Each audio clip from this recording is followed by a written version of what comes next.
I'm chair of the committee. To my right is member the Honorable Andrea L. Boone. To my left, Council Member Dustin Hillis. To his left, thank you, Vice Chair Thomas Worthy, and who just walked in, Council Member Matt Westmoreland. We constitute a quorum. The meeting is officially called to order. We also have a guest star appearance from our colleague, Councilmember Jason Dozier, and I think there'll be others that will be joining on the proceedings as we go along.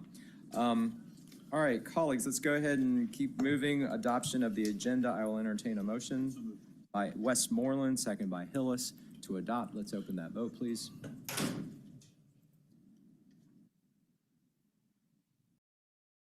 The vote is open. Also been joined by Councilmember Mary Norwood.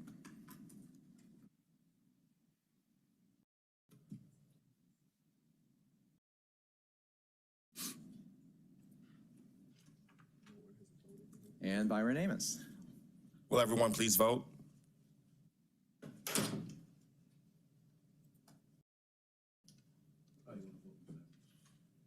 Adoption of the agenda. I'm glad he asked the question, yeah. Okay, you can close it. The vote is closed. 7 yeas, 0 nays. The agenda has been adopted. All right, thank you. Next up is approval of the minutes. I'll entertain a motion. That by Westmoreland, second again by Hillis. Let's open that vote, please.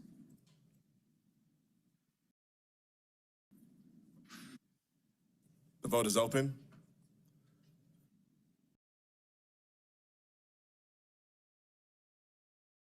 The vote is closed. 7 yeas, 0 nays. The minutes have been approved. All right, colleagues, the next up is the 2026 committee goals and objectives. Mr. Johnson, are they in our packet, or did you? Oh, it's a handout. Oh, okay. It's okay. I've seen it. Does anyone have any comments or additions or questions on that? Are we in a position, is there readiness to move on this today? Or is there unreadiness? Maybe I should frame it that way. Because if not, then I'll go ahead and make a motion to adopt the, is it that, and then seconded by Westmoreland. Again, they're just a guiding list for us, and we can always change and amend as we need going forward. But with that, we've got a motion by Juan, second by Westmoreland. Let's open that vote, please. The vote is open.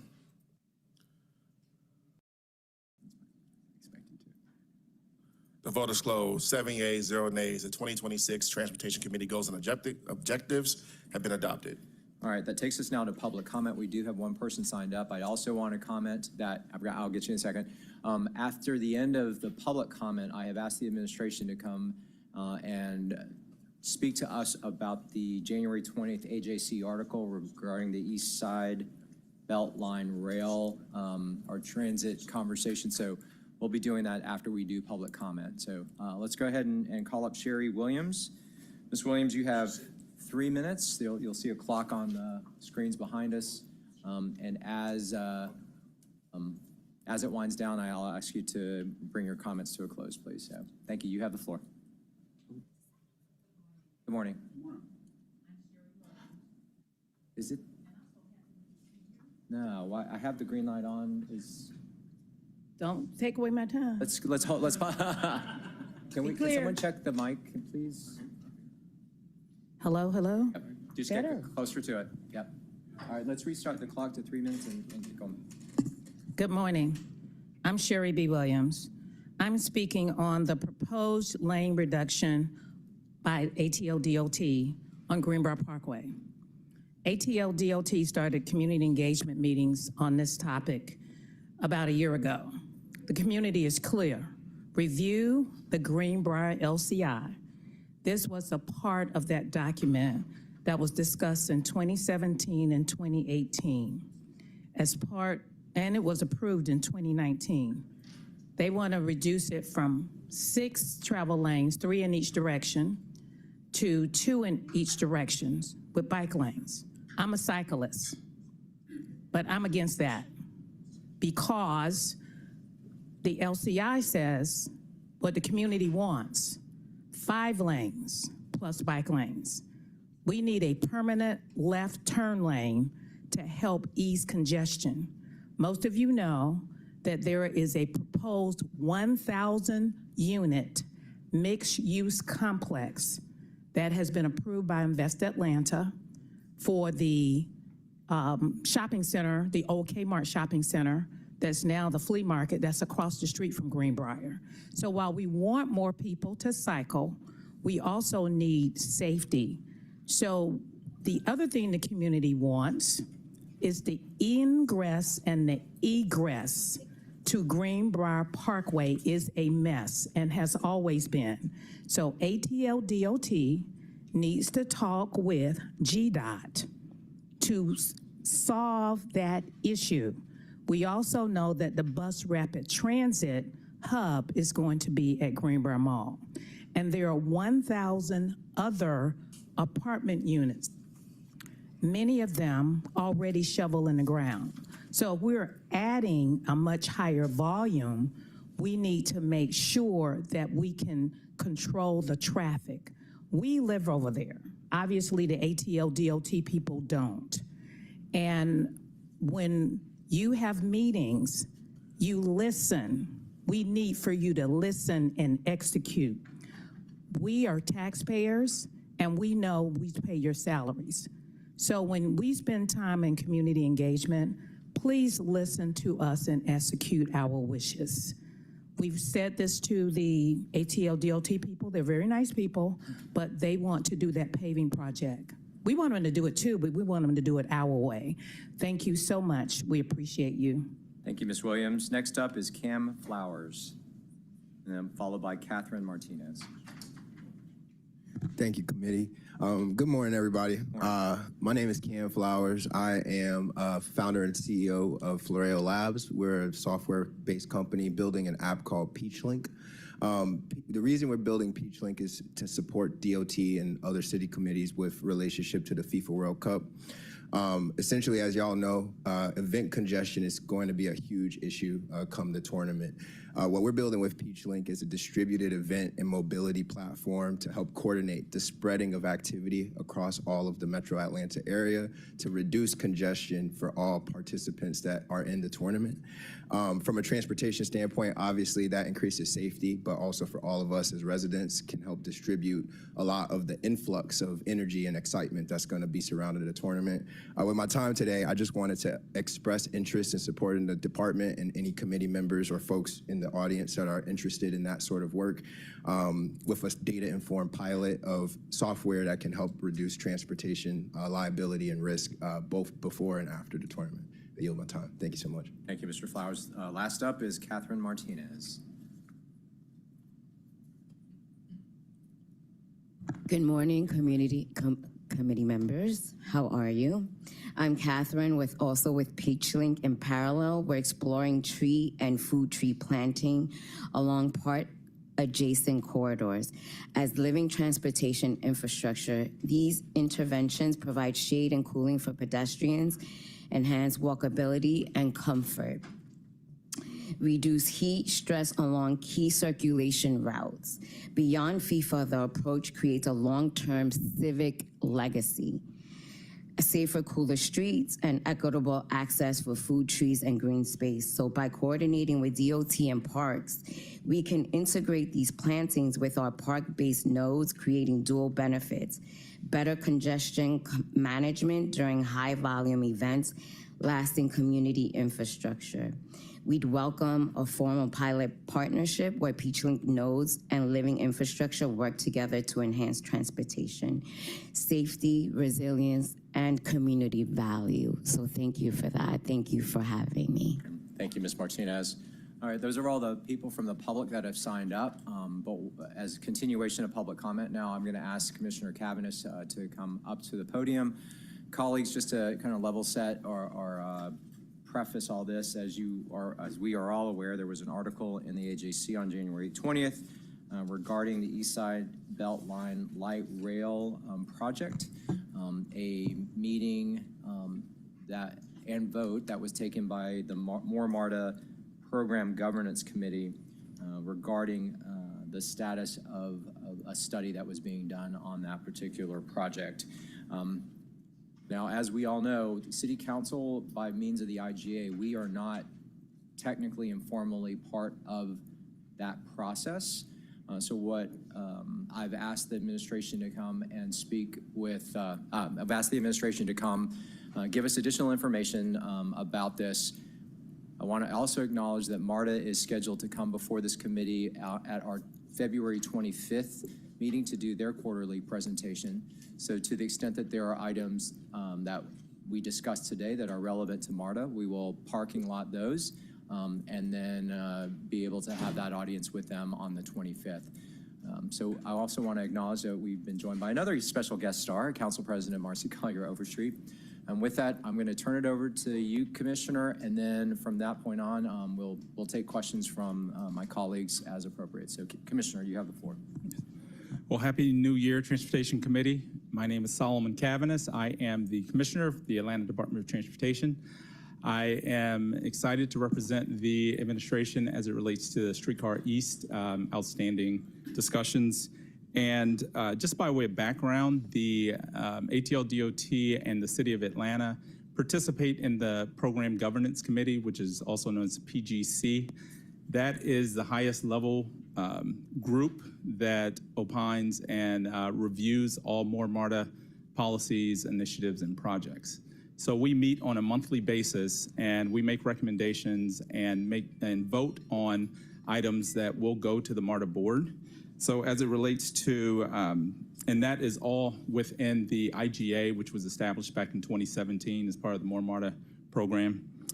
So relative to Streetcar East, back in May 2025, there was a conversation as part of the PGC relating to the Streetcar East, and there was a pause placed on the Streetcar East given where we are financially and given the prioritization of the project list. That pause was not a cancellation of the Streetcar East, rather pause to any further investment in the design and study that was put forth for the streetcar project. So given the uncertainty related to the MARTA program in terms of the projects, given the changes that we've seen in the city over the past 10 years or so, that decision was made by the PGC. At this point, it is up to the MARTA board, and we expect that the MARTA board would make a decision in terms of the status and the future of Streetcar East. But we've prioritized specific projects within the MARTA program that are consistent with the needs that we've found throughout the city. So examples include Summerhill, which we put forth a lot of effort to get that back on track, and we are excited about a soft opening this April for that new corridor for BRT. We have also focused on Camilton Road and obviously 5 Points, MARTA Station rehabilitation, the ART for the arterial transit, rapid transit project for for Cleveland Avenue and Metropolitan. We're expecting a groundbreaking very soon in coordination with MARTA. So if we think about the investments and the decisions that have been made by the PGC, those projects are soon to be moving along to support the needs of the city. So with that, the reprioritization conversation is ongoing, and we're thinking and making sure we keep front of mind the financial constraints and financial status of the city, but we'll be doing that in collaboration, coordination with City Council. Those entities that sit on the PGC include the Beltline, the city, and MARTA, of course, but we will continue to inform this body and all in the MARTA board, of course, as this moves along. All right, I've got a series of questions, and then colleagues, if you have questions, I would ask that you hit your speaker button so that I can see who all wants to be in the queue to talk to this. First off, so the PGC, you mentioned the composition in terms of the entities. What drives the actual composition in terms of individuals and representation by each one of those? Because from the newspaper article and the minutes that were provided, it looks like the city has, I think, 3, Beltline has 1, and then MARTA has 2. Is that correct? And is that governed by the IGA between the city and MARTA with regard to more MARTA? That is correct. The number of MARTA representatives, if I'm not mistaken, there are 2 representatives, the head of capital programs at MARTA and the general manager at MARTA. So both of whom are no longer at MARTA at this point, correct? They're interim Okay, representatives. gotcha. But then the others, it's 3 from the city and 1 from Beltline? Right. Is that correct? There's some conversation as to, well, let me start with another thing. Are those meetings noticed, and are they subject to open meetings requirements? No, they're not subject to open meeting requirements. Okay. They're closed meetings. They are closed meetings, but they are a quasi-government entity, are they not? And so why, this may be a law question, but is that actually accurate that they are not subject to open meetings? As far as I know, they are not subject to open meetings, as many committees, as this is a governance committee, are closed, but we'll follow up in terms of All right, public I'm accessibility. gonna kind of parking lot that question because I do think, I appreciate your response, but I do think that we need a legal opinion on that one. In terms of, there seems to be some also discrepancy in terms of, you said earlier that the actions or decisions that come out of PGC are simply recommendations and that the actual binding action takes place at the MARTA board. It sounds like MARTA has a different read on that. So I'm curious as to what would govern that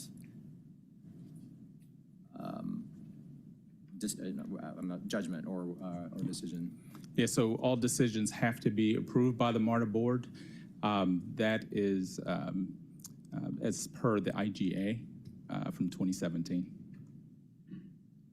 Okay. The article also mentions, though, that the MARTA board only has to approve significant changes, and there's a conversation around whether, so that one, I'm going to leave that one pinned as well, because that, I think, is important to this conversation as to how we move forward, and whether or not that project is actually, the funding has actually been halted. I want to, wait, let me go to that now. I mean, there is nuance now, too, in terms of what that actual action was.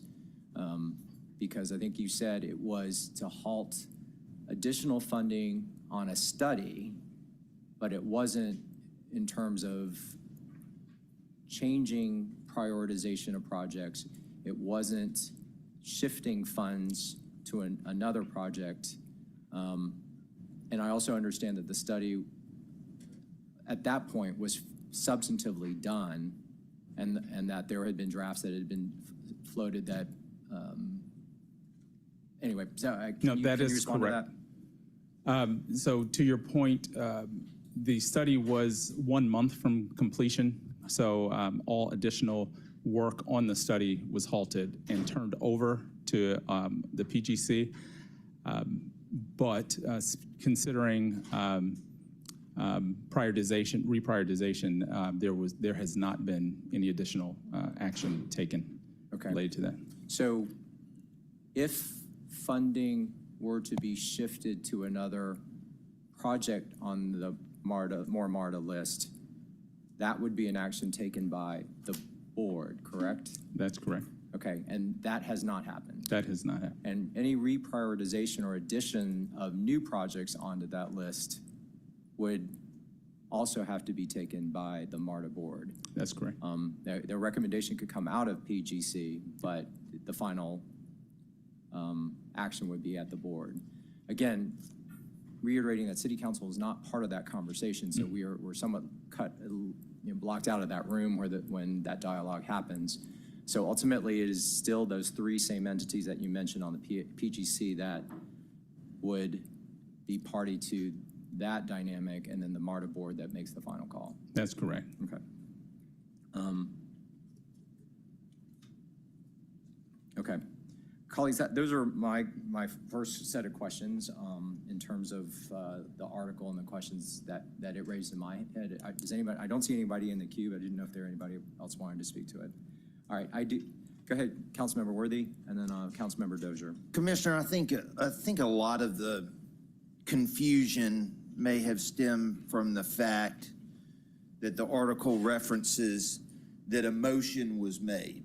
And when we make motions and seconds in here all the time, and that makes you feel like we're conducting official business, and generally we are. And the role of the PGC is advisory, putting forward to the MARTA board. So I think we have questions of MARTA when they're in here about why hasn't the board taken this up. But just to clarify for all those listening, that motion that was made was really not making a decision. It was sending a recommendation to the MARTA board.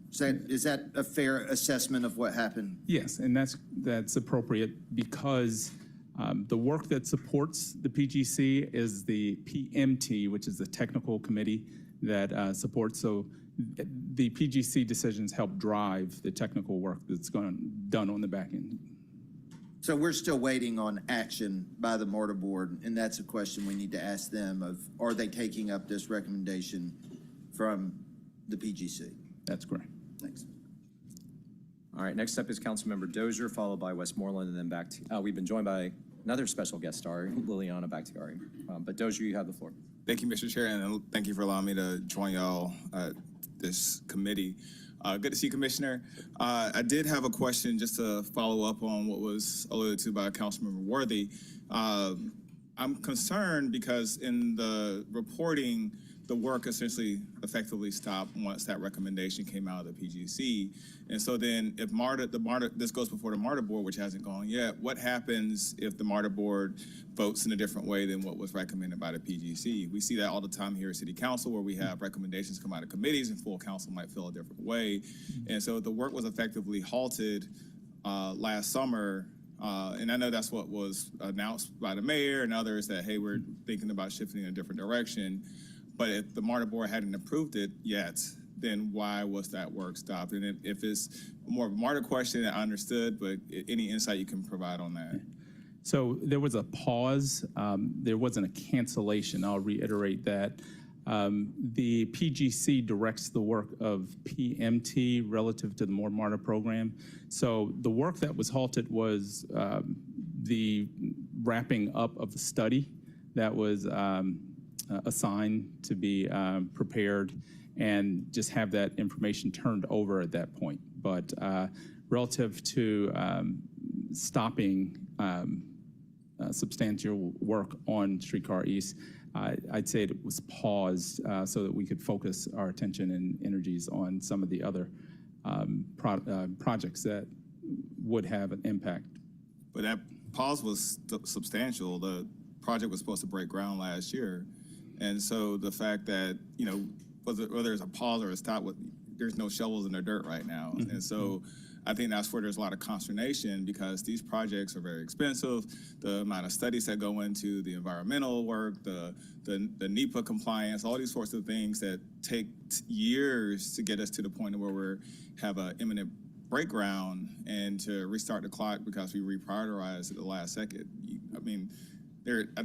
Well, hope that you understand why there's a lot of consternation around it from the general public about the fact that, and we've talked about this with the previous MARTA CEO, we haven't seen any shovels in the dirt for any of the more MARTA projects across the city. And so, with the exception of Summerhill BRT, and it feels like this is another project in the long list of projects that haven't happened that we're putting money towards that, that's why there's just a lot of concern, and I feel that concern because as a regular MARTA user, I want to make sure that more people across the city can get to where they need to go. So I recognize now I'm kind of preaching at this point, but that's why there's a lot of frustration around this. And I have deep concerns as well because, and while I support the need to expand transit on the Beltline in Southwest Atlanta or on the South Side, it's going to be years before those studies get completed to be able to where we get to a break ground, and we haven't even seen movement on that front yet. So do you have any insight on when that process is starting in terms of the NEPA compliance, the environmental impact studies, all those sorts of things that we need to have happen to get us to a groundbreaking on this for potential Southside projects as well? I recognize the concern, council member. I will leave the updates to MARTA. I know they'll be here in February in terms of project status and the details of the projects. But we do recognize the concerns around the process. So then my question is Beltline Rail or Beltline Transit or Beltline connectivity still a priority for the department, for the administration? And what steps are we taking to ensure that that remains a priority? Yeah. So transit on the Beltline is a priority to this administration. It's very important that we ensure that the studies and the services provided by Beltline Transit are consistent with the needs of the city. You've heard a number of announcements to include infill stations, et cetera. So making sure that plan comes together. Soon after this last summer, the Beltline released their study of transit, which included the Streetcar East. And it's a comprehensive look at growth within the city, development of the Beltline and transit on the Beltline. So that's a reference as to the administration's pursuance of Beltline Transit and pursuit of Beltline Transit as we move forward. But again, understand the concerns. There's an opportunity for MARTA to present where we are in that process in detail during their February meeting. But there has been movement on transit on the Beltline since last summer. Does transit mean rail? Absolutely. And has there been a confirmation that rail is the preferred mode of transit for the? Absolutely. It's part of the study from the Beltline. But is that I mean, there are studies for Campbellton Road, and it was originally proposed as light rail, and then we ended up with bus rapid transit. So it's same thing with the Clifton Corridor. So my concern is that we appear to be hedging in a way that gets us to a place where rail on the Beltline is not the final product. And I want to make sure that we're as open and transparent about what we're thinking as far as next steps for that project. Yeah. Well, I'll just mention that this administration, the mayor, joined the MARTA board and explained that there is a priority for rail on the Beltline. So hope that puts some folks at ease in terms of the administration's position on rail on the Beltline. That is still the pursuit. Mr. Chair, I yield. Right. Thank you so much, Commissioner. All right, thank you. Next up is Councilmember Westmoreland, followed by Councilmember Bakhtiari. Thank you, Mr. Chair and Commissioner. I have a couple process questions more than anything. Have you been a regular member of the PGC during your 38 months at the city? Yes, sir. Okay. How often does it meet? Monthly. Okay. And in those meetings, it is normal practice for motions to be made and seconded and votes to be taken? That's correct. What is the process by which the outcomes of those monthly meetings are communicated to the MARTA board? It depends on the issues that are sent forth, generally related to more MARTA and progress associated with more MARTA. So if there was a vote in May on this topic and the MARTA board has met 7 times since then, when are they going to be informed? That is, it's not as though they're not informed. In terms of decision-making, that's up to the MARTA board. I will mention that there's been a lot of activity since that time over at MARTA, a lot of movement, but that is a question, I think, for the MARTA board. How is the results of a monthly meeting normally communicated to them? They're a participant, the interim GM communicates to the MARTA board directly. And if there are any items from the PGC, it's advanced to the MARTA board. Communicates or not? Thank you.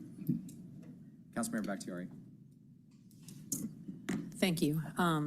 Thanks, Mr. Chair, for allowing me to crash. As you can see, we have a very full dais. Commissioner, thank you for being here today. I know that you're bearing the brunt of questions for a lot of different parties. So I am going to try to keep that in mind for my questions. Councilmember Westmoreland asked some of mine about the board that is overseeing the More MARTA program. I keep hearing the term that this was halted or paused. I get that. My confusion, if it's been halted, yes, but without any type of communication to the council and without any information on when it will resume, or give us 1 second. No, you're good. I have ADD, and we know how easily I get distracted. So my question is, what is the plan with these funds? Because it's been described as a pause, and not necessarily you, but some of the other partners seem to be very surprised by us being upset or lost in this, because the vote was taken back in May, and the only reason we found out is because we got a call. Only reason I found out is because I received a call from the journalist writing the story. So my understanding, or my question to you is this, I mean, we're saying pause, but what are the plans to resume? How are the funds being used? They haven't been used. There's been no activity or use of them since May, as far as I know. So could you speak a little to that? Yeah. So the mayor took the opportunity to speak to the MARTA board about the transit plans that the city is coordinating with MARTA and others related to the full vision of transit within the city. That was I guess, benchmark in terms of the focus of the city in coordination with MARTA. There's an opportunity, obviously, to have that communication again with this body to talk about the pursuits moving forward relative to the More MARTA program. I'll leave it there, but there's an opportunity to brief all here about MARTA activities. So I hope that we can understand why this would rub the public the wrong way, or why this would call into question issues of trust. We know that, and I want to preface this by saying that I know how hard everybody works. There's a million things going on, but optics is everything. And the optics of this appear that we have not gotten projects out for the More MARTA program well, and that the one thing that was discussed, which was the streetcar, and has been discussed now for quite some time, the appearance is that there was a closed-door meeting between agencies separate from the public that made a decision for an entire city without notifying the MARTA board, the council, or the public. And while I can understand that they may not be the intention, that is the optics. And so my question is, how do we get, like, where do we go from here, and how do we rebuild trust with the public? Because I don't know how we ask for the public to continue having faith in us as tax-paying citizens when this is consistently the result, which is people feeling like they are not being communicated with and they don't know where their tax dollars are going. Well, again, MARTA has presented on the More MARTA program since last summer, and we anticipate them in February to present. So there again is an opportunity in terms of the status of the More MARTA program, and hopefully reconnect with the public in this body. I'll also say that I have a book full of questions from MARTA, and so I hope that they are prepared for that when they come before us, because, and I'm going to say this on the record, I have a lot of questions about a bus redesign program. I have a lot of questions about if they are able to actually fulfill a transit vision in partnership with the city. I'll have a lot of questions, but bringing me back to the questions here. What is the vision for transit in our city? I mean, in the article, we have it being cited that the administration is exploring things like gondolas. What is our transit vision? So I know an easy question for you. So our transit vision is something that the ATL DOT is interested in tying to the overall transportation vision. That is associated with the land use vision moving forward, and Just a heads up, or I guess as a preview to my presentation, the comprehensive transportation plan. So there is a transit vision that's been laid forth. However, how that relates to all the other developments within the city is a really important topic. And could you tell me, I'm blanking, the name of the board that oversees the MARTA program? The fun acronym, it's say it again for me. PGC. PGC.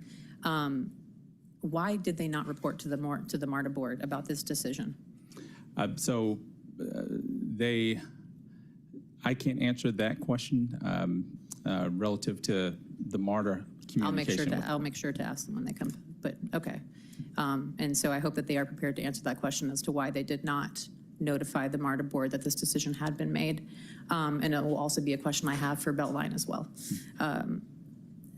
Mr. Chair, I will have more questions, but I'm going to conclude for now. Yeah, and I appreciate it. I think you, Commissioner. that the PGC to the MARTA board is something we definitely need to dive into on the 23rd.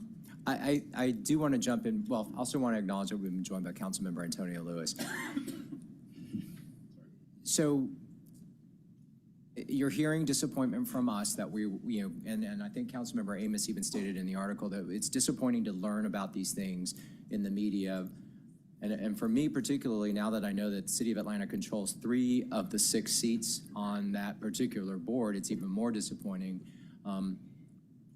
because there are other projects now on the MARTA list that we are going to be anxious about in each of our districts. And you know the one in my district that I'm most concerned about. And so is there a procedural thing that we can institute with the City of Atlanta representatives? So it's you, COO Burks, and I understand Mr. Pace, I think, was at that meeting. I don't know if that composition continues on. But what is the way that we can be apprised of the actions that are taken in the PGC from our own representatives onto that body?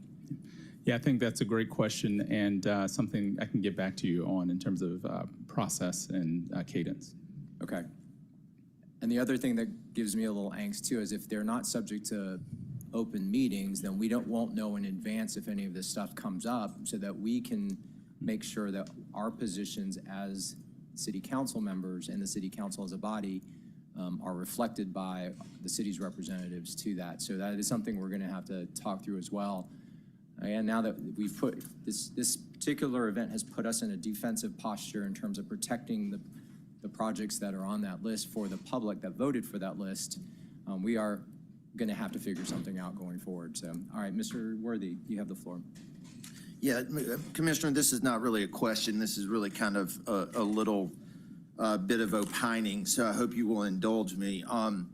The reality of it is, and I think this parlays into my colleague, Councilmember Bakhtiari's comments, you know, I was on the MARTA board before I came to council. I was on the MARTA board during the period in question. I voted for more MARTA. I'd vote for more MARTA again. But I think that we're getting to the point where it's kind of all over but the shouting. We all voted on the priority list. We all voted for more MARTA. There's not enough money there to fund everything on the priority list. That's just the reality. And I think we've got to start being honest with the public as council, as MARTA board, as everyone else. That money does not fund everything on that project. Costs have gone up. And so I think we all need to have a reckoning together on what the priorities really are, because even though I voted for it, I'd vote for it again, I just think that it's not all there. And I think that what we're seeing is competing interest on what are the priorities for transit in Atlanta, and knowing that I'm just going to say the quiet part out loud. Everything on that list can't be funded with the pot of money we got. And so I think that those are the conversations that all of us need to start having, that the MARTA board needs to start having, and just throwing it out there that's the posture that we're really in. It's not really about, sure, there are elements about service delivery or, you know, project delivery, speed, everything else, but the voting on the list and voting to fund more MARTA both of those are very important, and I think that an overarching list is vital because it knows what's on people's mind, but the amount of money in the MARTA and everything on that list, they do not match. And I think that that's what you were getting at, and I think we all need to have a public reckoning about what MARTA can actually fund, and that's just my opinion, and I wanted to put that out there. Receive those comments, Councilman.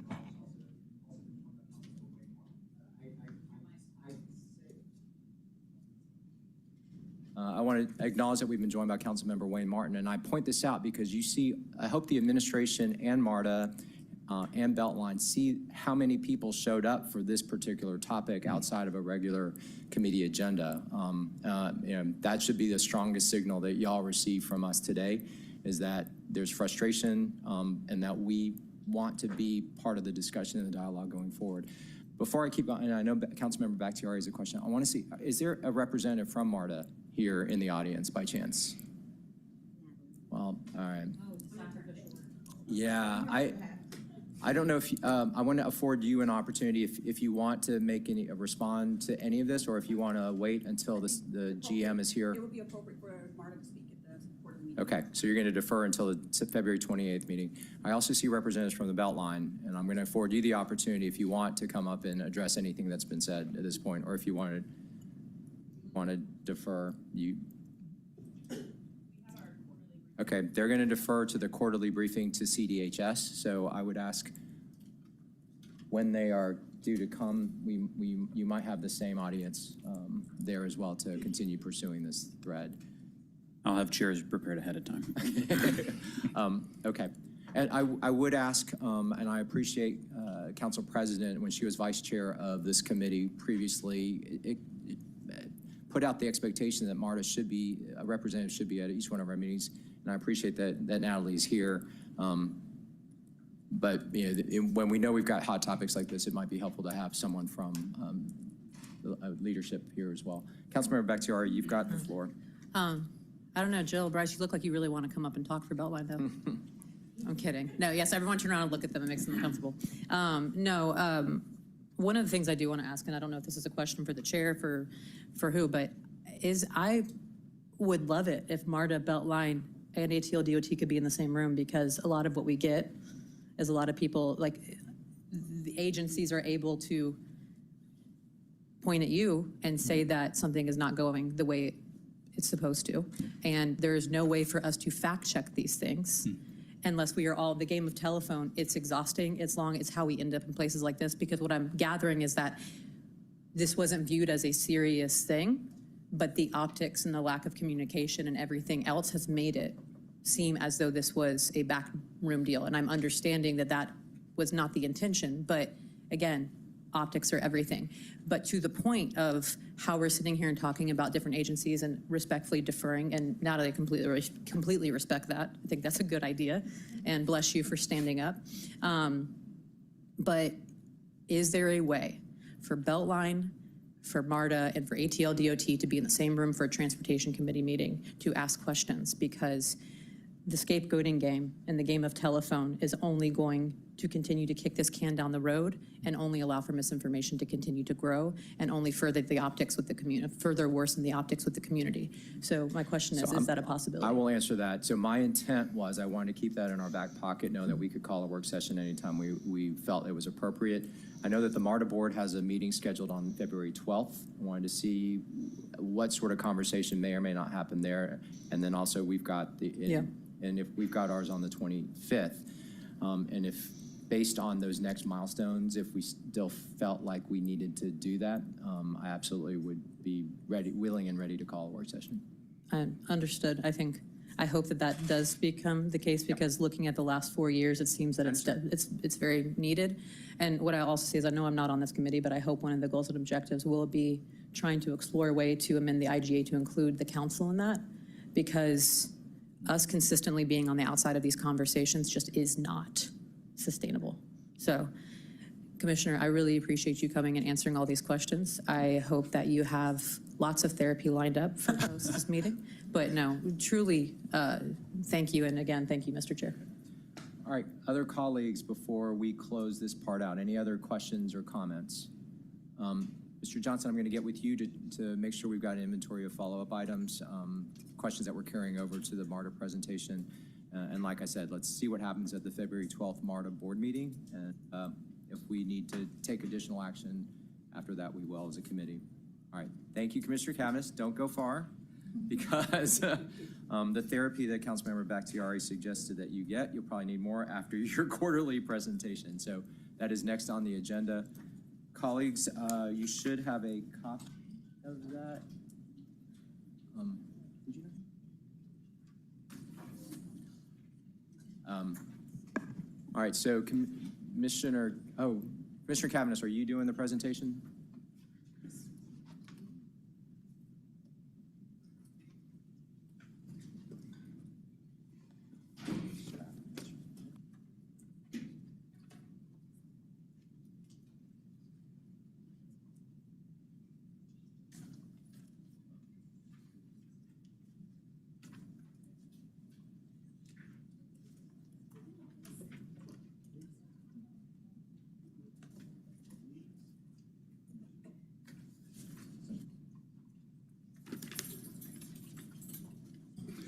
All right. Good morning, Council. Feels like budget hearing. It's great to see everyone here. Perhaps this can be a preview, but the Atlanta Department of Transportation would like to humbly present our quarterly report for fourth quarter of 2025. And the timing of this presentation, I think, is quite appropriate. So today we'll talk about our 2025 year as we've wrapped up strategy and planning, capital projects across the city, our service requests, community engagement, and acknowledgements. I'm going to just start off with wrapping up 2025 and thinking about all the great accomplishments and work that the hard women and men of the department have done in line with the mayor's 4 pillars. So we're working. There's an exclamation point behind that, because it's really important to recognize all the employees of the Atlanta Department of Transportation in cooperation with all the departments within the city and you as city council representatives and this board. We filled over 10,000 potholes in 2025, installed over 3,500 signs throughout the city. We repaired over 5,000 traffic signals in cooperation with Georgia Department of Transportation, installed 145 speed tables, completed over 3,000 ADA ramps, as accessibility is dignity for our residents. We repaired and installed over 100 sidewalks throughout the city, and addressed and installed over 8 miles of bike lanes. So as we compare 2024 and 2025, we resurfaced almost 3 times number of roadways, almost doubled the number of roadways, and about tripled our miles resurfaced. So that's something that residents have felt. We've heard back from them, and it has made a difference in their lives. We've just in Q4 of 2025, we have a list here of 19 roads that we addressed with resurfacing. So that is a huge accomplishment for our capital program and our maintenance program throughout the city. So just want to bring attention to that figure. We've obviously been focused on readiness ahead of this summer.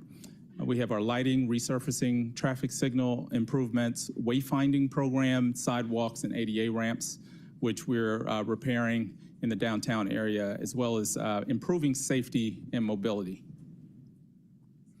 Our Vision Zero program has seen great impacts in terms of fatalities within the city. We're down 45%, and that's a striking number since 2021. We are almost at pre-COVID numbers. So kudos goes out to the safety team. Our Vision Zero program has been diligently working. We've had 7 fewer fatalities this year on Atlanta roadways. Atlanta Streets Alive is one of our signature programs. It was a huge success in 2025. We had 5 monthly events throughout the city. About 60,000 folks came out for each of these events, and we had a number of sponsors, and we're looking forward to 2026 planning. So we're anticipating 8 events in 2026, but we're adding a couple new routes, MLK and Howell Mill, which is really exciting, especially for District 9 and Upper West Side. So looking forward to working with Councilmember Hillis to bring that to our West Side. Our comprehensive transportation plan is looking to kick off this quarter. We had a conversation earlier about what is the vision of transportation in the city, and we need that feedback. This will be an 18-month project. However, decisions will be made along the way as it relates to right-of-way and the vision for Atlanta streets and how people move. So we're looking forward to engaging over 15,000 residents to get feedback, and we're looking forward to moving that along. So I'll just jump to our capital program. We have active projects throughout the city. This just shows how much work is being done all throughout the city. And we're partnering with a number of folks to include our CIDs. So Jackson Street Bridge has seen substantial completion. If you haven't been out to Jackson Street, it looks very different from when we started. It's very much safer, and the views of the city are even better. Juniper Street, Complete Street's wrapping up. We're making improvements to the bike lane along Juniper Street, but if you haven't been out on Juniper Street, it feels and looks absolutely phenomenal. It's a different corridor from just a couple years ago. And Finley Plaza just about complete. So Little 5 Point CID, we've been working diligently to bring that to a close and make sure we're ready for next summer and support all the businesses over in Little 5 Points. Some project highlights: South Boulevard, Complete Streets has gotten off the ground. Sidewalk improvements are being made now. We are looking to complete this by the end of this summer. So this will make a huge difference to those who live in and around and travel through South Boulevard, much safer environment. The Howell Mill Complete Streets project is moving. We've made some strategic changes to the project, and we want to accelerate completion of Howell Mill. Ralph McGill Boulevard resurfacing was recently completed, and we're working on permanent striping.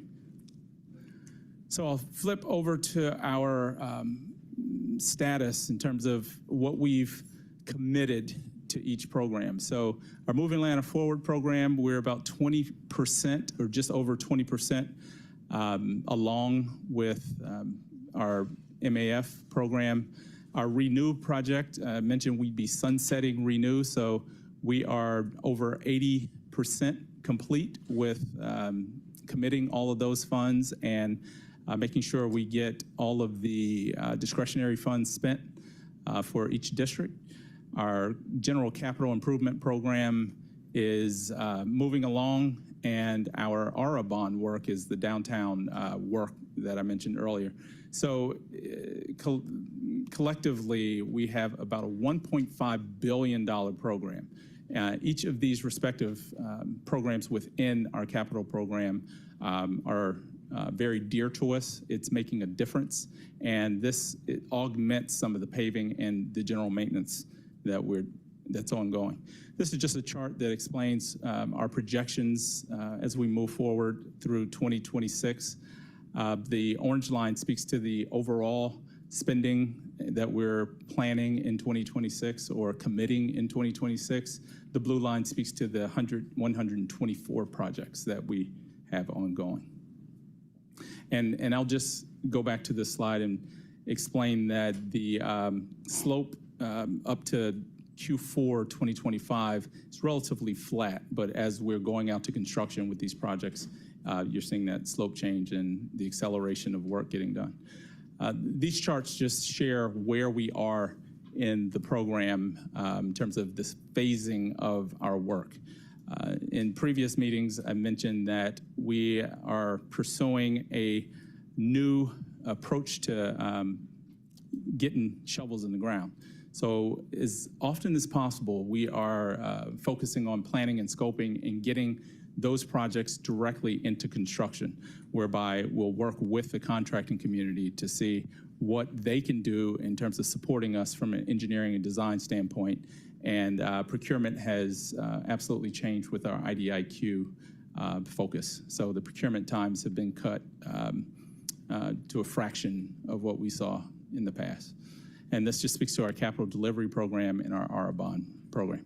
Our service level agreements in Q3, we had much less red and much more green and orange. However, I'll jump to Q4 and explain that we had some staffing challenges in Q4 relative to retirements. One of our beloved members of our family passed away, unfortunately, last quarter. But we are trying to right-size our staffing to support traffic signs, traffic signals in coordination with GDOT, and make sure we keep this work moving. Potholes, we saw a ramping up of potholes considering the summer was quite busy, and our teams got out and addressed the potholes. We are out in the community. This is just a list of the number of engagements we've had with the community related to projects and initiatives throughout the city. So we take great pride in being face-to-face, as you heard about Greenbrier Parkway, and hearing back from the community in terms of what they want and what they expect. And just, field visits and some of the work we do every day here at the ATL-DOT. Ribbon cuttings, groundbreakings, meetups for bike rides, and making sure that our most valuable resource, our children, are taken care of. As a resident of this city, I have 2 small girls, and their safety is top of mind. So you'll see that we've met with many schools and have tried to identify safety improvements and how we can improve quality of life, which is the North Star for Atlanta. So with that, I just want to say thank you, welcome any questions, and look forward to the afternoon. All right, let's open up for questions. I'm going to forward the opportunity to committee members first, and then I'll ask our guests if they want to ask as well. Councilmember Hillis, you have the floor. Thank you, Mr. Chair. Good morning, Commissioner. Start with a few quick items. Looks good on the miles resurfaced. It's about a 3.3 times increase, so we expect to see the same for 2026, which would indicate we'll have almost 400 miles resurfaced in 2026. That's on a linear scale, but we'll be working with council to review all of the roadways and identify your priorities. I will say, resurfacing has skyrocketed within the city, and that's been due to feedback and prioritization of those funds towards addressing the issues on the roads. Yeah. And on the, you made a comment about the decrease in fatalities, but I just want to, number one, clarify, and 2, give credit where credit is due. Unfortunately, between 2024 and 2025, City of Atlanta Streets actually saw 2 more fatalities than in 2024. Most of the reduction has been on GDOT highways that they're responsible for, so just wanted to call that out. I'll say there were 3 fatalities. Not to interrupt you, Councilman, there were 3, but yes, that is something. Say that again? There were 3. It might not be reflected there, but. Yeah, I'm just reading what the chart says. Yep, so. yep. So just wanted to give credit to GDOT as to whatever they're accomplishing. We saw a significant decrease, 10 on their limited access highways, so interstates. And then they did see 1 additional death on their surface streets. On the active projects, I believe I brought this up before because this has been on this active project list for years. Why is the Marietta traffic signals still on this project list and still is not completed and active. I mean, they installed the first signals 6+ years ago, I want to say.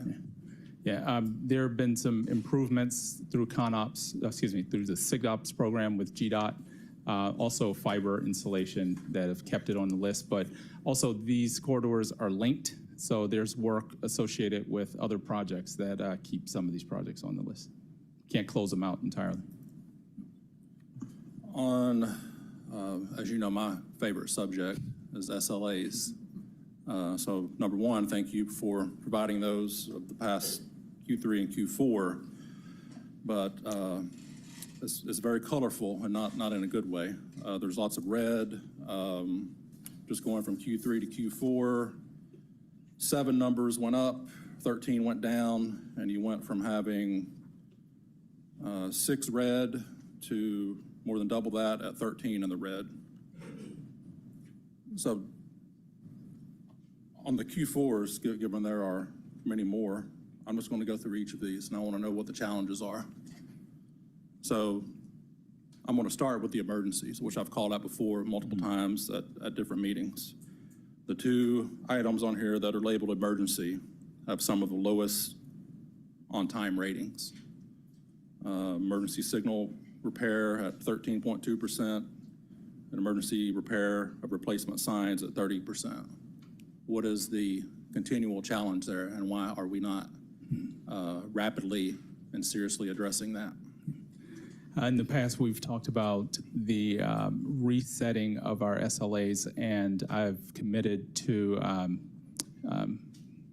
Transportation Chair that we will address that this quarter. We will not let that go on. It does us a disservice to continuously have that in red. I will mention that there is not one traffic signal that is not addressed within 48 hours.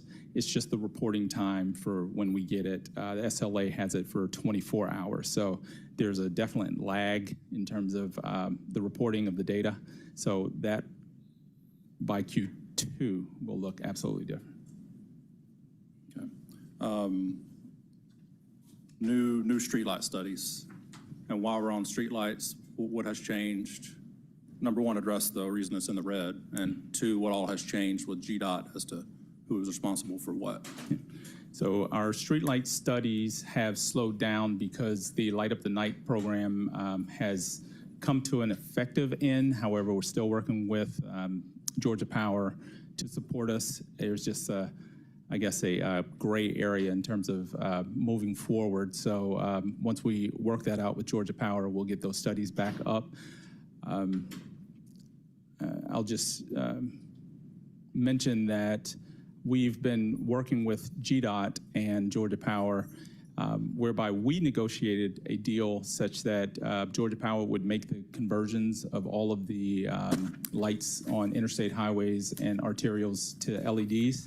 And we're still maintaining those systems, but it's a much more efficient and smart approach to their lighting program. I'll say, if you notice, coming from the airport and along certain major corridors, the lighting has definitely improved. And by the end of this spring, you'll see all lights replaced within the state, or excuse me, within the Atlanta region.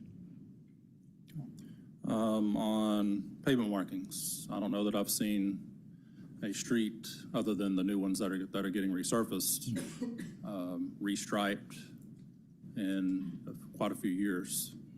So number one, what is the challenge there? Are we doing this in-house? I know we had a striping truck, then didn't have a striping truck. There were maintenance issues because it wasn't maintained properly in-house or by DPW, who handles fleet. So where are we now with pavement markings? Also add that we do have legislation today that allocates, I believe, over $1 million from the state to handle, a handful of pavement markings along higher volume streets. But where are we with the pavement markings and getting those challenges addressed? Yeah.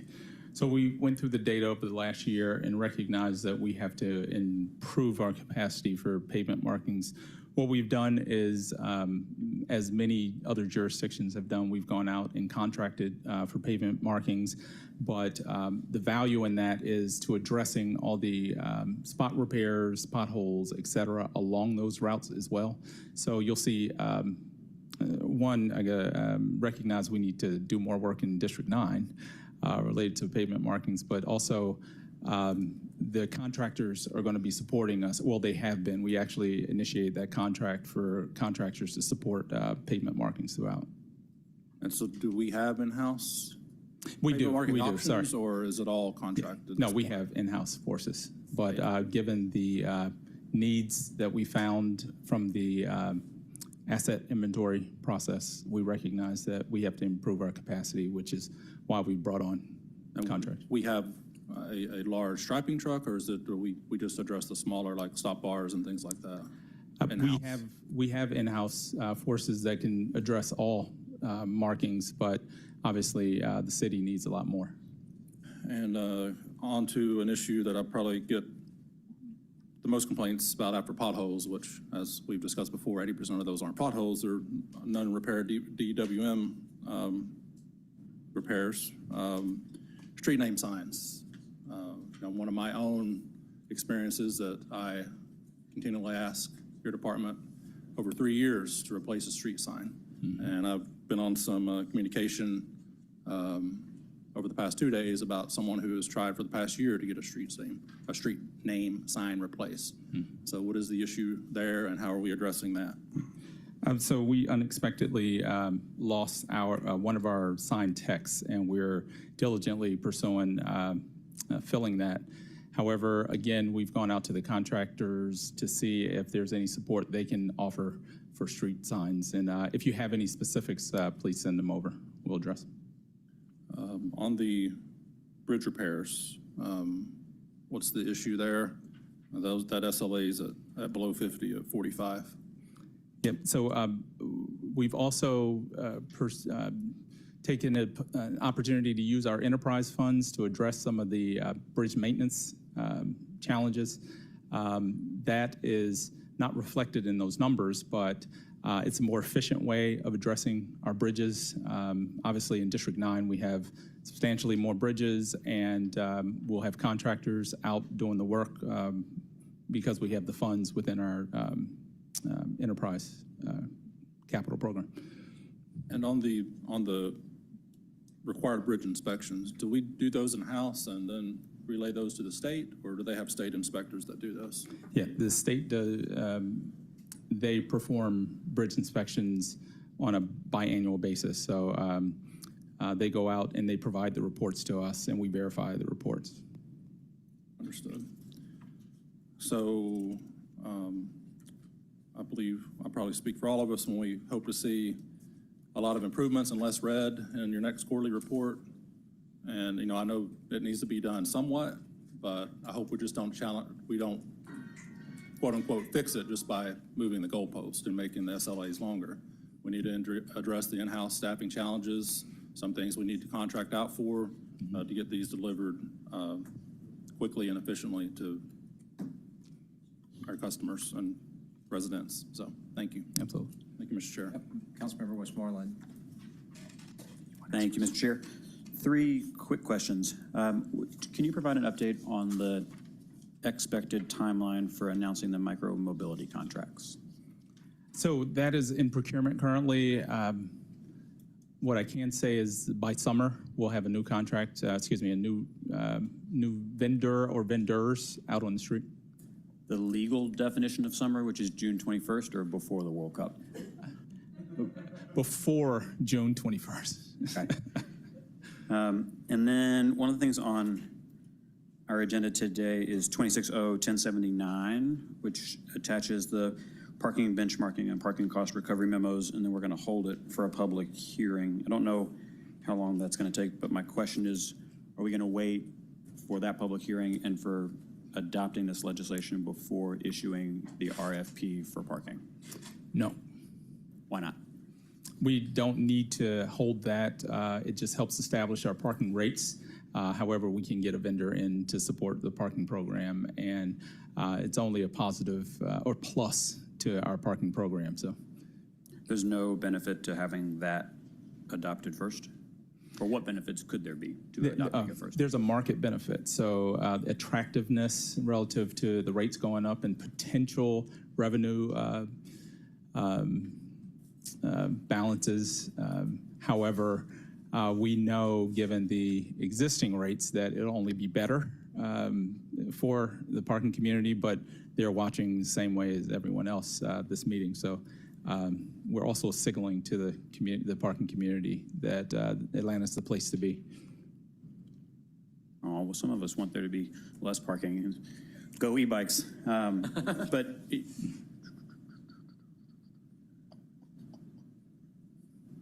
what's the harm in waiting? Timing. We have done extensions, and we don't need any more extensions relative to getting a new contract out the door. And this body has challenged us on those extensions over and over. So we want to make sure that we get it out in the marketplace as soon as possible. Okay. And then finally, it's not numbered, but on slide 15, the AURA spending, which was approved in September of '24, looks to be about 16% complete, with $96 million yet to be spent. And I was wondering if you could comment on that. Yeah. So over the next 4 months, ahead of summer, you'll see downtown under construction even more than you see now, all the activity ongoing. We have large quantities of work and dollars that have to go out for lighting, which is not a cheap expenditure, for additional resurfacing as well. You'll also see that signals in coordination with GDOT will all go and play. Our mobility planning and some of the safety work is less expensive, but over the next 4 years, we'll be spending like gangbusters. Months? Excuse me, yes. Thank you for the correction. Yeah. Sorry, I was distracted. Thank you, Mr. Chair. All right, I'm going to jump in a couple questions while he mentioned the capital program. The Moving Atlanta Forward numbers, again, raise a flag in my head in terms of 90 million, 91 million out of 478. And we're already many years into this. And so I see that there's movement on slides 17 and 18 in terms of progression, but what can you share with us to give us and our constituents a comfort level that we're making up ground and that will be okay, and the projects that we promised the public will actually be delivered soon? Yeah, thank you for that question, Councilmember. So the contracting method has changed. We are less limited by the design, bid, build, or traditional approach to getting work out in the street. Since we've initiated our indefinite delivery, indefinite quantities program, we've seen accelerated movement in work throughout the city. Now, between now and the end of '26, you'll see more and more projects going from planning and scoping directly into construction, so that volume will pick up and the spending will pick up. You'll also see that the time we spend on the design and engineering will be shortened as those scopes are being revisited, and we're working with our consultant community. Yeah, I appreciate that highlight, because I know on page, I don't know what page number this is, but you're effectively going to double the deployment in this one calendar year. So I'm glad to hear that there is a plan and strategy. I mean, I'm going to lean into the Renew Atlanta number that we still, 10 years, 11 years out, we still have $100 million of that issuance. And I know Monroe Drive is one of those projects. So at some point, we're going to have a conversation and with the community and my constituents about that project. So I just want to put a pin in that. And then, I just also want the Aura dollar numbers are concerning too, because I know that we had authorized that 120 million with the intent of it all being deployed by World Cup. And that's less than 6 months from now. So give us a level of comfort in terms of our ability to move on all those and be ready by June or May.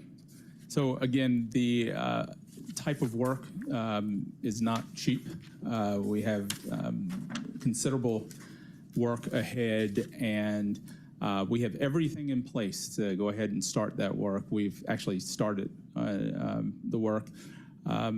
We're working with our consultants to make sure that it's buildable and doable in the timeline, and you're seeing with the resurfacing in downtown movement, but you'll start seeing vertical elements go in place, traffic signals, and we're working with the other departments to make sure we're ready. Okay, one final question, then I'm going to turn it over to Councilmember Lewis, then Dozier. On the financial addendum that you gave us, the financial operations, the supplies number, we are at about 75% at the halfway mark here. Are we okay on that? Yes, that has everything to do with the lighting, as Councilmember Hillis mentioned. Okay. We have to make sure that we address the maintenance and the lighting. Okay, thank you. Councilmember Lewis, you have the floor, and then Councilmember Dozier. And then Martin, sorry. Commissioner, thank you so much. When I ride around District 12, I use the statement I used to make, and I heard you say today, all I see is shovels in the ground. And the folks in District 12 are extremely happy about it. The questions I have today are around McDaniel Street, because we haven't seen any shovels. I even looked online to see if there's any movement. McDaniel Street and Sylvan Road, Lee Street. What's going on Sylvan Road? Sylvan Road is, I think we're improving sidewalks and safety. So we have the school, what else? Yeah, bike lanes, and we're gonna make improvements along Sylvan.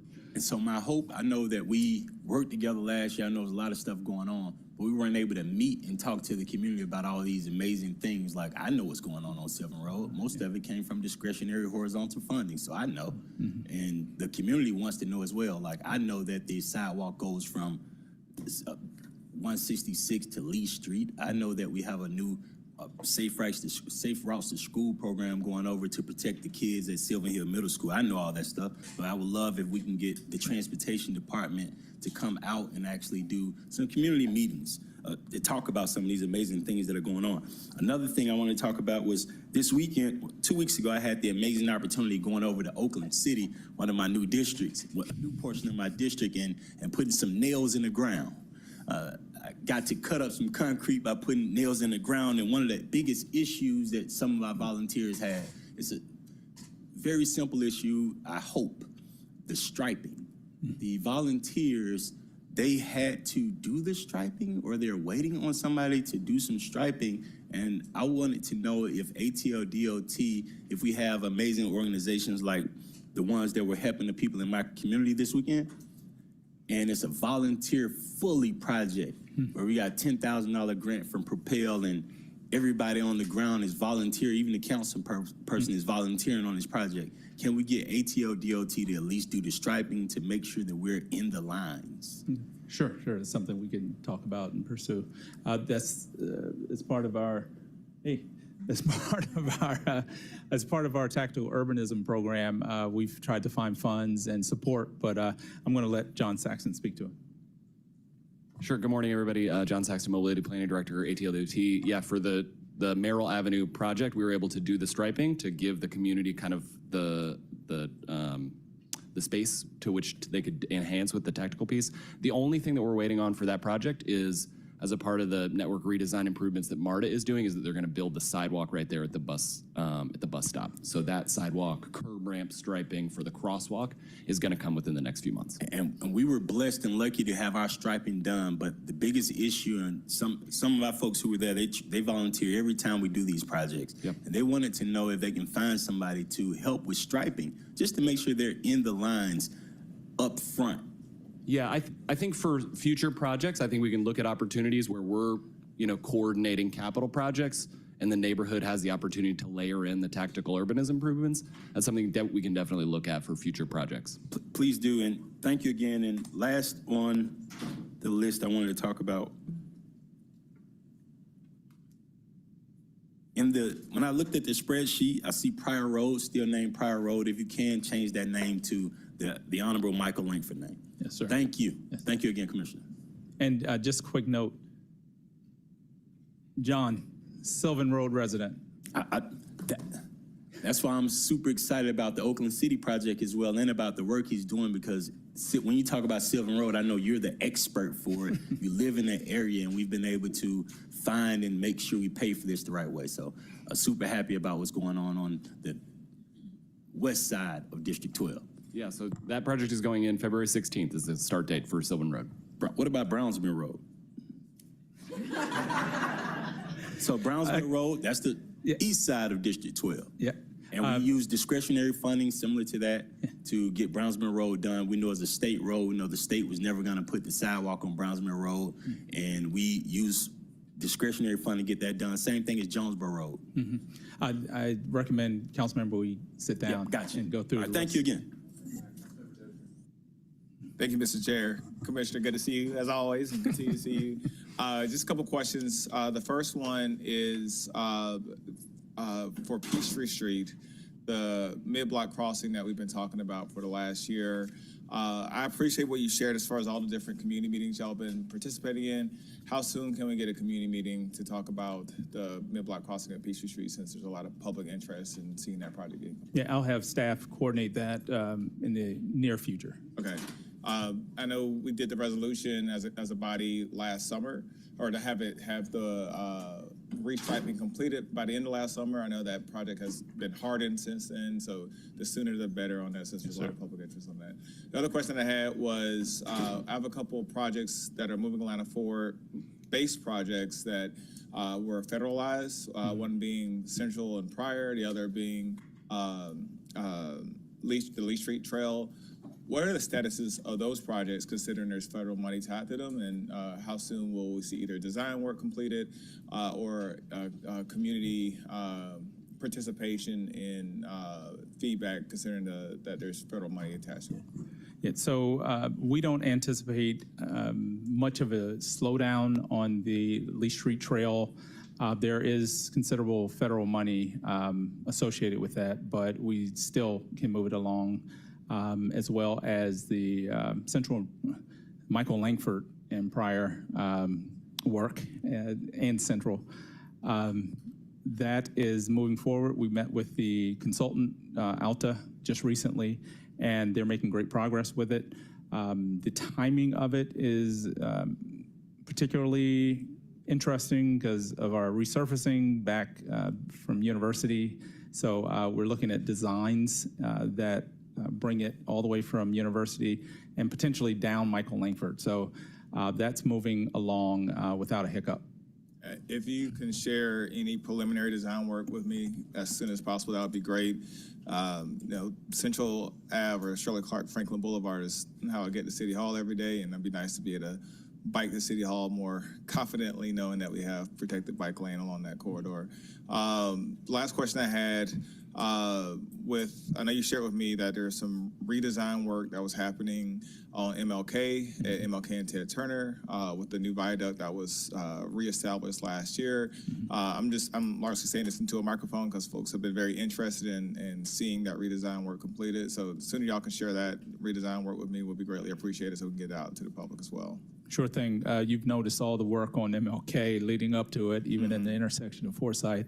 And we anticipate having a contractor out on MLK. So I'll shoot those designs over to you as soon as possible. And the last question that I have, Langhorne Street, which is a GDOT project, but it's a city street, it's an off-system safety enhancement. Do we know when they're going to be looking at letting for that project? I know that's going to be, there's been a lot of concern from my community because of that interchange with Sell Street, and a lot of people speed. It's like 5 lanes on a local road. But can we expect some information about that? Yeah, I can reach out to GDOT and get that info this week. We have monthlies with GDOT in terms of status updates on projects, so I can get that to you as soon as possible. All right. And last thing I'll say is just as a kudos to your team. We're really excited about the Streets Alive roster for this year. My folks on MLK are especially excited. You probably know this, but Martin Luther King Jr. corridor was added to the state. Brian, what's that called? The Main Street program. So they're really excited that we're going to be doing some programming on that along that corridor to enhance the visibility and the good work that the folks in those communities have already been putting in. So appreciate you and appreciate the team, and we're only hard on you because we love you. So appreciate I know, trust me.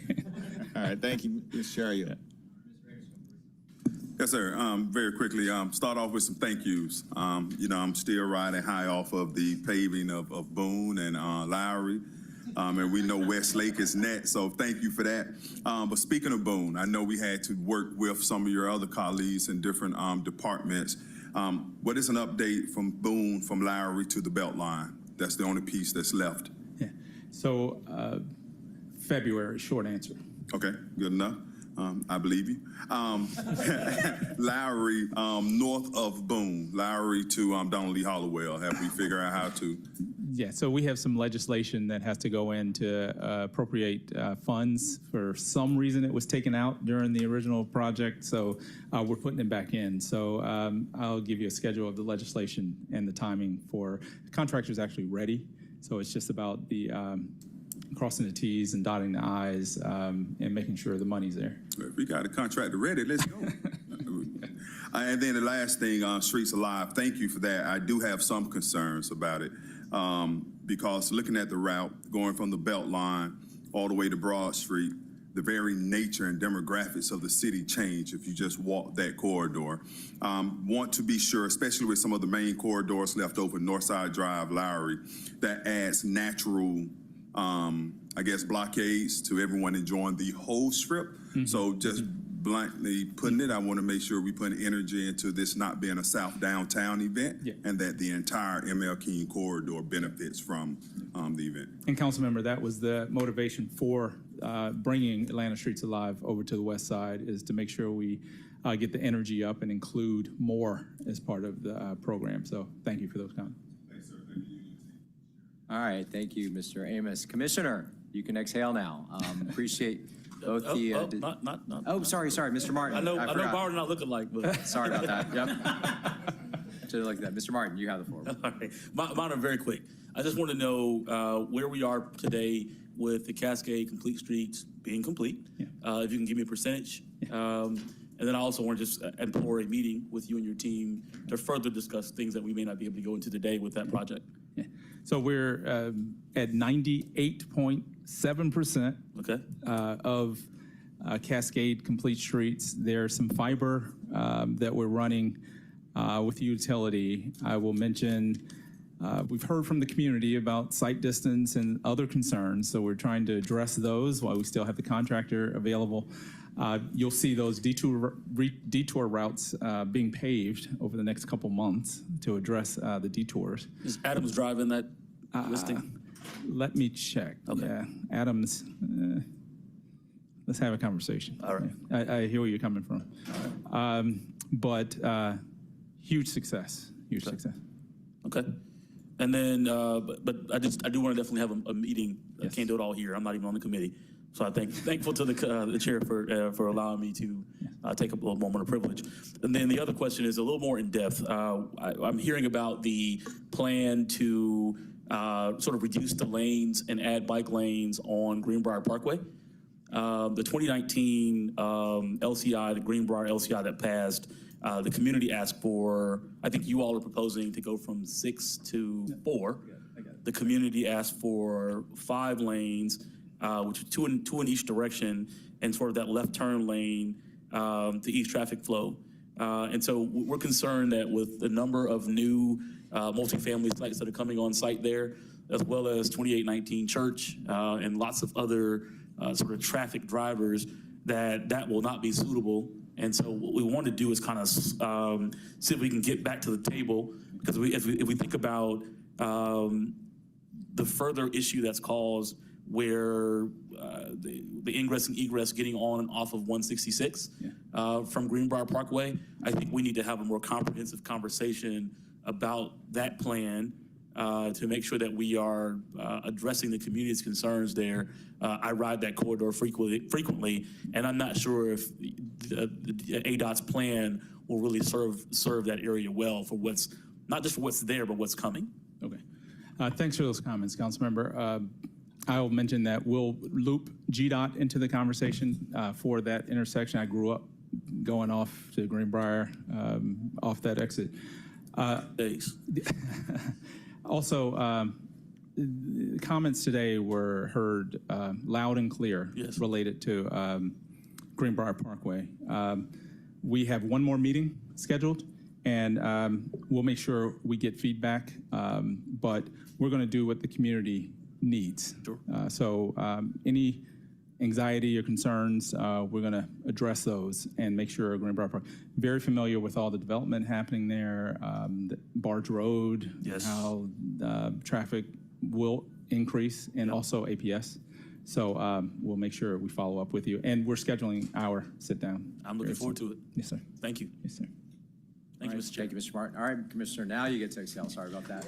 Well, you can call me a masochist, but I just want to thank all the women and men who worked around the clock this past weekend, and the sacrifice they made, sacrifice their families made to allow them to be there. They did a bang-up job, and it all started on Tuesday with preparedness. So thank you, Alan Smith, Kimberly Mallard, all of our leadership, and all the frontline workers. It absolutely made a difference and shows what love is about. So thank you. Thank you. Yeah, thank you very much, all. All right, colleagues, let's go ahead and see how quickly we can fly through the legislative items on our agenda. Let's move to ordinances for first reading. Mr. Johnson, if you could sound those, please. Yes, item number 126-01113, an ordinance by Transportation Committee authorizing the mayor or his designee on behalf of the city of Atlanta to enter into an airport use and lease agreement with Aeroliteral, doing business as Aero Mexico Connect at Hartsfield Jackson Atlanta International Airport for use of the airfield and central passenger terminal complex for initial term of 5 years, retroactively effective January 1st, 2024, with options to renew for successive terms of 5 years through June 30th, 2036, and for other purposes. All right, that will be before us next cycle. It takes us to ordinances for second reading. First item, 26-01063, an ordinance by Transportation Committee authorizing the mayor or his designee on behalf of the city to execute all documents necessary for the acquisition of certain property interest necessary for the Conley Road Southeast Safe Street project, authorizing negotiations with property owners for the acquisition of such property interest, authorizing title searches, appraisals, surveys, and any other items necessary for the acquisition of such property interest, authorizing the mayor and the city attorney in the event negotiations are unsuccessful to institute condemnation proceedings pursuant to the declaration of taking method code section listed, waiving certain provisions of Article 10, Real Estate and Procurement Code of the City of Atlanta Code of Ordinances, all contracted work and payments for property interest to be paid from account numbers listed herein and for other purposes. Any questions for the administration? I'll move approval. Is there a second? Second by Westmoreland. Let's open that vote, please. The vote is open.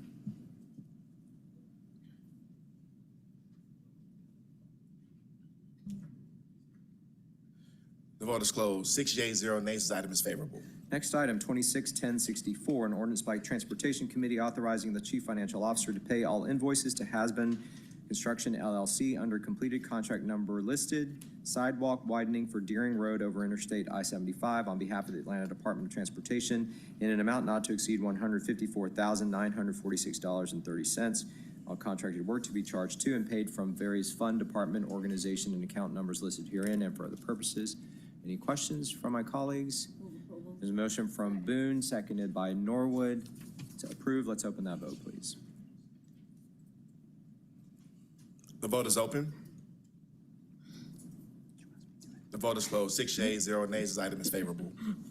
All right, thank you. Next item, 261065, an ordinance by Transportation Committee to authorize the mayor or his designee to enter into supplemental agreement number 1 to the construction agreement between the City of Atlanta and the Georgia Department of Transportation for the 10th Street Bridge Multimodal Area Enhancements Project, to amend the project management agreement between the City of Atlanta and the Midtown Community Improvement District for the 10th Street Bridge Multimodal Area Enhancements Project on behalf of the Department of Transportation, with reference to Exhibit B, establishing a new project completion date of November 30th, 2026, to authorize the Chief Financial Officer to amend the FY 2026 Intergovernmental Grant Fund budget by the transfer of appropriations in the amount of $279,965.24 to increase the total not to exceed amount of the appropriations to $4,920,565.24 in federal funding for the project and for other purposes.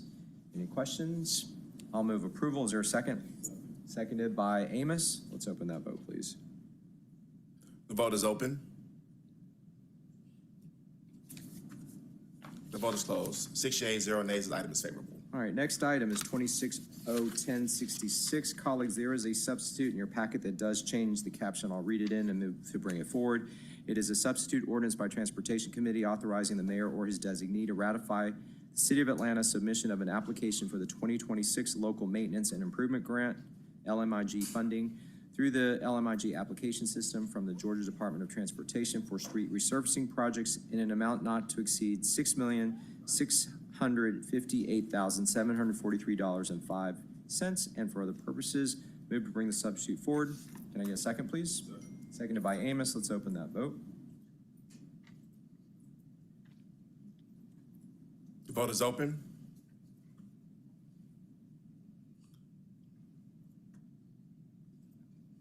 The vote is closed. 6 yeas, 0 nays. The substitute is before you. All right, colleagues, we're going to amend this to attach the project list, which is in your packet.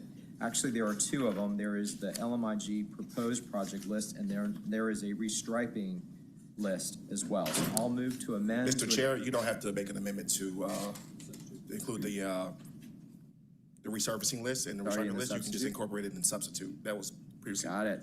Withdraw that. Any discussion or questions for the department?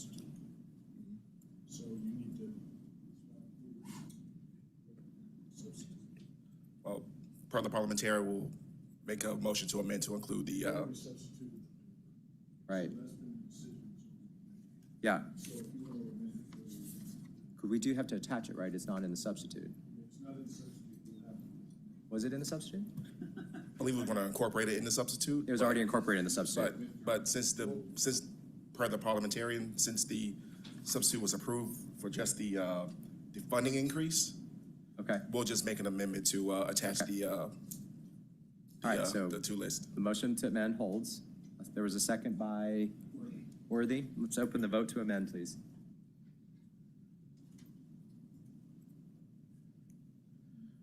The vote is open. The vote is closed. 7 yeas, 0 nays. This item has been amended. All right, I'll move to approve on substitute as amended. Is there a second? Seconded by Westmoreland. Let's open the vote, please.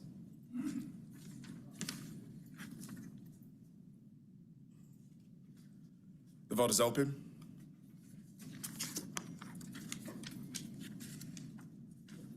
The vote is closed. 7 yeas, 0 nays. This item is substitute as amended. Okay, next item is 261067, an ordinance by Transportation Committee authorizing the mayor or his designee on behalf of the Atlanta Department of Transportation to accept 2025 local maintenance improvement and local road assistance administration grant program awards from the Georgia Department of Transportation, to authorize the Chief Financial Officer to amend the fiscal year 2026 intergovernmental grant fund budget by adding to anticipations and appropriations the 2025 local maintenance and improvement grant and local road assistance administration funding in the amount of $10,866,059.16 on behalf of the Atlanta Department of Transportation, to authorize the mayor or his designee to execute agreements with the Georgia Department of Transportation for acceptance of a grant acceptance and for other purposes. Colleagues, we will amend this to attach the project list. So I'll make that motion. I need a second, please. Seconded by Hillis. Let's open the vote on the motion to amend.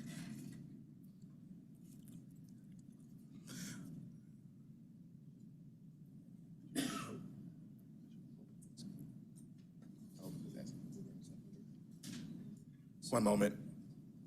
Mr. Chair, can you repeat the mover and the Juan seconder? and Hillis.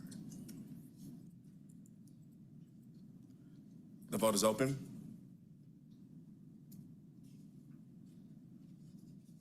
The vote is closed. 7 yeas, 0 nays. This item has been amended. All right, I'll make a motion to approve as amended. Can I get a second, please? Seconded by Worthy. Let's open that vote.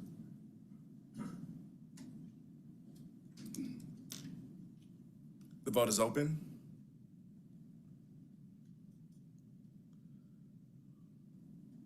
The vote is closed. 7 yeas, 0 nays. This item is favorable as amended. All right, next item, 2601068, an ordinance by Transportation Committee authorizing the City of Atlanta to waive code sections listed of the Procurement and Real Estate Code of the City of Atlanta Municipal Code of Ordinances, as well as any other conflicting code provisions, to authorize the mayor or his designee on behalf of the Atlanta Department of Transportation to execute the Fifth Amendment to contract number listed, LMIG Street Resurfacing Project Group 1 North, with Blount Construction Company, Inc., to extend the terms of the contract for an additional 120 days, establishing a new completion date of March 12, 2026, to add the Atlanta Urban Redevelopment Agent Funding Account string to authorize use of funds in an amount not to exceed $2,032,899.93 to meet the local match requirement, all contracted work to be charged to and paid from the account listed herein, to ratify payment of outstanding invoices for all services provided from November 13, 2026 through the execution of the Fifth Amendment to the agreement and for other purposes. Mr. Johnson, in the caption, shouldn't that be November 13, 2025? Can we just do a Scrivener correction of that? Okay. Any questions for the department on this? I did get my questions answered about the history of this contract and the amendment, so I'll make a motion to approve. Second. Seconded by Boone. Let's open that vote, please.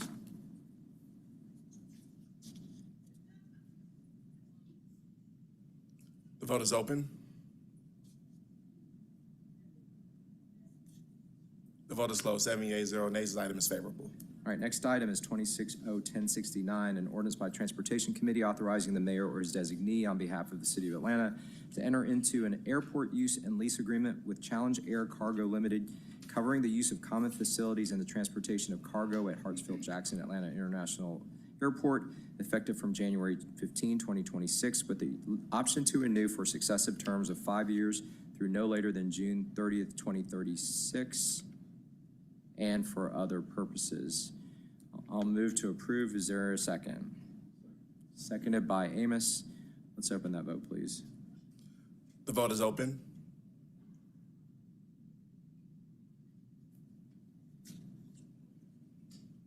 Will everyone please vote? The vote is closed. 7 yeas, 0 nays. This item is favorable. All right, next item is 2601070. There is a substitute that changes the caption and increases the funding amount. I'll read the caption in and make the motion. 2601070 is substitute ordinance by Transportation Committee amending the fiscal year 2026 Airport Revenue Fund and Airport Renewal and Extension Fund budget by transferring to and from appropriations the amount of $21,777,232.00 to provide funding for various projects at Hartsfield-Jackson Atlanta International Airport and for other purposes. Move to bring the substitute forward. Can I get a second? Second from Hillis. Can I open the vote, please? The vote is open. The vote is closed. 7 yeas, 0 nays. The substitute is brought before you. All right, colleagues, the project list is included in the attachment. I'll make a motion to approve as on substitute. Can I get a second? Second from Hillis. Let's open that vote, please.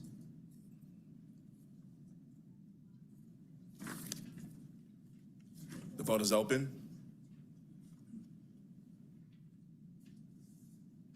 The vote is closed. 7 yeas, 0 nays. The item is favorable on substitute. All right, 2601074, an ordinance by Councilmember Alex Wan authorizing the mayor or his designee on behalf of the City of Atlanta to abandon a portion of a public street known as Westminster Drive Northeast, being more specifically depicted in the attached Exhibit A, and lying and being in land lot 55 of the 17th District of Fulton County, Georgia, and for other purposes. Colleagues, this requires a public hearing, which we will do in February. With that, I will make a motion to hold. Is there seconded by Westmoreland? Let's open that vote, please. The vote is open. The The vote is closed. 7 yeas, 0 nays. The item is held in committee. All right, 26-0-1079, an ordinance by Councilmember Thomas Worthy to amend Chapter 150, Traffic and Vehicles, Article 4, Stopping, Standing, and Parking, Division 3, Parking Meters, Section 150-132 of the City of Atlanta Code of Ordinances to adopt a parking fee study and associated fees for on-street metered parking and for other purposes. Colleagues, we need to amend this to attach the parking benchmark and parking cost recovery memo. I'll move to amend. Can I get a second? Seconded by Westmoreland. Let's open that vote, please. The vote is open. Did you want to speak to after we, okay. Will everyone please vote? The vote is closed. 7 yeas, 0 nays. This item has been amended. All right, Mr. Amos, you had a question. Yes, sir, Mr. Commissioner. Just trying to understand where everything fits into this. We have a RFP that hopefully has gone out for parking enforcement, in which we've done a fee study that was attached. How did we miss this in the fee study? So fee study has to go through public hearing. The legislation is needed to enable us to go forward with our fee study results. And the RFP is not contingent on the fee study, so we're pursuing that with DOP, and we can give you an update on the status of that process. So we're good in doing what we're doing here, and it won't, these two will not conflict. Right. Perfect, okay, thank you. So colleagues, this just, because it's a fee change, this is going out to the MPUs and will be back before us probably in March for us to have a public hearing here and act on it at that point. Right. So, yeah, just. To hold. Yep, so a motion from Worthy to hold. I will seconded by Hillis. Let's open that vote, please. The vote is open.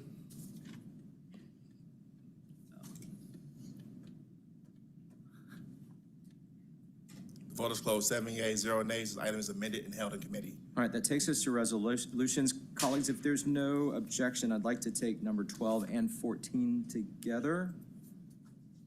Surprise to the staff over there, but I hope that's okay. Okay, so 26R3102, resolution by Councilmember Jason H. Winston requesting the mayor or his designee to install no parking signs to restrict parking at 278 William Nye Drive, SE Southeast, and for other purposes.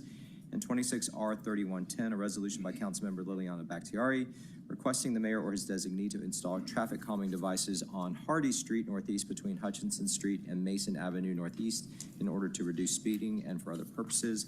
I'll make a motion to approve both items. Can I get a second, please? Seconded by Hillis. Let's open that vote. The vote is open.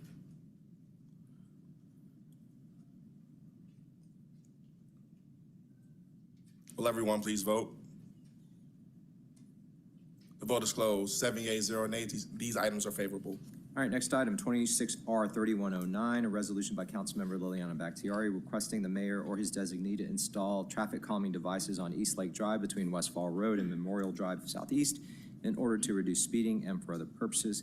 Colleagues, this is a duplicate paper, so I'm going to move to file. Can I get a second, please? Seconded by Amos. Let's open that vote, please. The vote is open.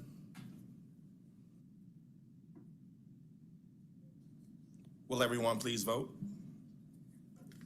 The vote is closed. 7 yeas, 0 nays. This item is filed by committee. All right, 26R3170, a resolution by Transportation Committee supplementing a joint task order fund in an amount not to exceed $10,581,246.00 for the use under 4 managing general contractor service contracts at Hartsfield Jackson Atlanta International Airport with the Department of Aviation on a task order basis. All services will be charged to and paid from the account numbers listed herein and for other purposes. Are there any questions? I'll move approval. Is there a second? Seconded by Westmoreland. Let's open that vote, please. The vote is open. The vote is closed. 7 yeas, 0 nays. This item is favorable.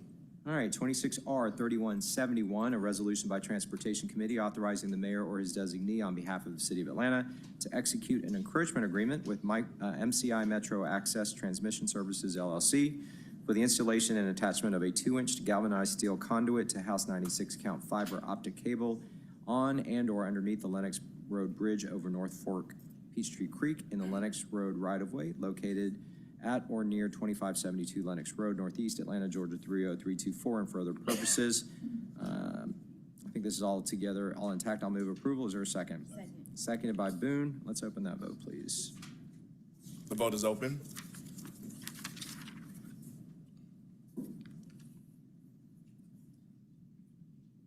The vote is closed. 7 yeas, 0 nays. This item is favorable. All right, if there are no objections, I'm going to take the next three items together and we'll be done. 26, well, actually, no, not yet. We have another one. 26R 3172, resolution by Transportation Committee authorizing the mayor or his designee to execute a right-of-way mowing and maintenance agreement with the Georgia Department of Transportation on behalf of the Department of Parks and Recreation for certain portions of property under the control of the Georgia Department of Transportation, permit number listed, located at approximately 0 Finley Avenue Northwest as shown in Exhibit A attached here too, and for other purposes.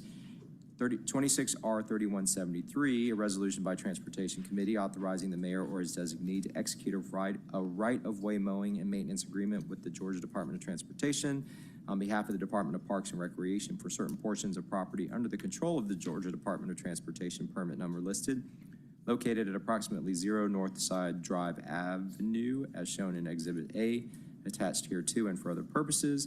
And finally, 26R 3174, a resolution by Transportation Committee authorizing the mayor or his designee to execute a right-of-way mowing and maintenance agreement with the Georgia Department of Transportation on behalf of the Department of Parks and Recreation for certain portions of property under the control of the Georgia Department of Transportation, permit number listed, located at approximately 0 Plaster Avenue as shown in Exhibit A attached here too, and for other purposes. Any questions? I'll move approval on all three. Is there a second? Seconded by Westmoreland. Let's open that vote, please. The vote is open. The vote is closed. 7 yeas, 0 nays. These items are favorable. All right, our colleagues, our last item was referred to us from CDHS yesterday. It is 26C5004, communication from Councilmember Antonio Lewis, District 12, appointing Ms. Corrine Dent to serve as a member of the Joyce Smith Legacy Commission. Ms. Dent was not able to join us today, so I'm going to make a motion to hold. Is there a second? Seconded by Westmoreland. Let's open that vote, please. The vote is open. The vote is closed. 7 yeas, 0 nays. This item is held in committee. Mr. Chair, that concludes our legislative items for today. All right, any comments from my colleagues for the good of the order? Seeing none, we stand adjourned. Thank you very much, everybody. Sorry, Ms. Conway.